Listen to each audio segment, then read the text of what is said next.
અંકલેશ્વર શહેરના સંવેદનશીલ વિસ્તારોમાં રામનવમી પૂર્વે ફ્લેગ માર્ચ.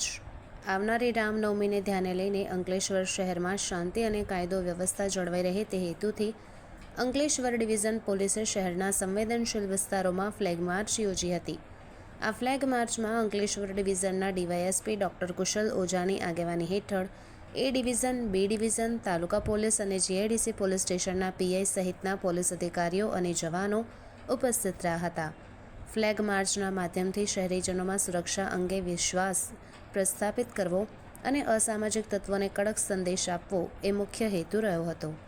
પોલીસ વિભાગ દ્વારા સ્પષ્ટ કરવામાં આવ્યું હતું કે રામનવમી જેવા ધાર્મિક તહેવાર દરમિયાન કોઈ અનિચ્છનીય ઘટના ઘટવાની શક્યતા ન રહે તે માટે આખા શહેરમાં ચાંપતી નજર રાખવામાં આવશે.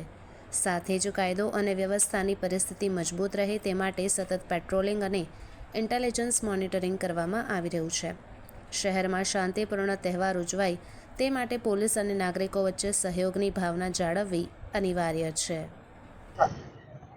આવતીકાલે 6 એપ્રિલ 2025ના રોજ Ankleshwar GIDC police station, Ankleshwar B division police station વિસ્તાર તથા Ankleshwar A division police station વિસ્તારમાંથી લગભગ 7 જેટલી રામનવમીની શોભાયાત્રાઓ નીકળનાર હોય તે અનુસંધાને કાયદો અને વ્યવસ્થા જળવાઈ રહે તે માટે આ વિસ્તારોમાં એરિયા ડોમિનેશન તથા ફ્લેગ માર્ચની કાર્યવાહી હાથ ધરવામાં આવી. આ કાર્યવાહીનો ઉદ્દેશ્ય એ છે કે શહેર વિસ્તારમાં શાંતિ જળવાઈ રહે, કોમી એકલાસ જળવાઈ રહે તથા આ જે ઉત્સવ જે છે તેનો ઉલ્લાસપૂર્વક, શાંતિપૂર્વક આપણે ઉજવણી કરી શકીએ. તો તમામ શહેર જનતાને ભરૂચ જિલ્લા પોલીસ વતી અમારી અપીલ છે કે આ તહેવારોમાં શાંતિ જાળવી રાખીએ. કોઈ પણ પ્રકારનો પ્રશ્ન હોય તો કાયદો વ્યવસ્થા હાથમાં ન લઈ, કાયદાના હાથમાં ન લઈ પોલીસના સહકારમાં રહીને આપણે આ કાર્યક્રમોની ઉજવણી કરીએ.